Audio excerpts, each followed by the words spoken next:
শ্রী শ্রী গীতা পাঠের ৩ নম্বর অধ্যায়ে কর্মযোগে আজকে আমার যে শ্লোকটি হবে সেটির নাম্বার হলো ৩৬। অর্জুন উবাচ অর্থ কেন প্রযুক্ত হয়ং পাপং চরতি পুরুষ অনিচ্ছন্নপি বাঞ্জেয় বলাদিব নিয়োজিত। অর্জুন উবাচ অর্জুন বললেন, অর্থ মানে তবে, কেন কার দ্বারা, প্রযুক্ত মানে প্রেরিত হয়ে, অহম মানে এই, পাপম মানে পাপ, চরতি মানে আচরণ করে, পুরুষ মানে মানুষ, অনিচ্ছন মানে অনিচ্ছায়, অপি মানে যদিও, বাঞ্চেয় মানে এ, বীর্যি বংশা বতংশ, বলাৎ মানে বলপূর্বক, ইব মানে যেন, নিয়োজিত মানে নিয়োজিত।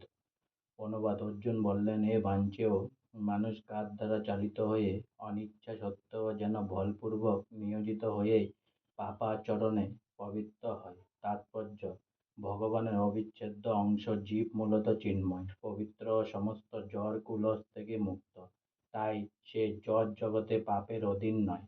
কিন্তু যে যখন জড় জগতের সংস্পর্শে আসে তখন সে বিনা দ্বিধায় ইচ্ছাকৃতভাবে ও অনিচ্ছাকৃতভাবে নানা রকম পাপ কার্যে লিপ্ত হয়। তাই এখানে অর্জুন জীবদের এ বিকৃত স্বভাব সম্পর্কে শ্রীকৃষ্ণের কাছে যে প্রশ্ন উত্থাপন করেছেন তা কখনোই খুবই ন্যায়সঙ্গত।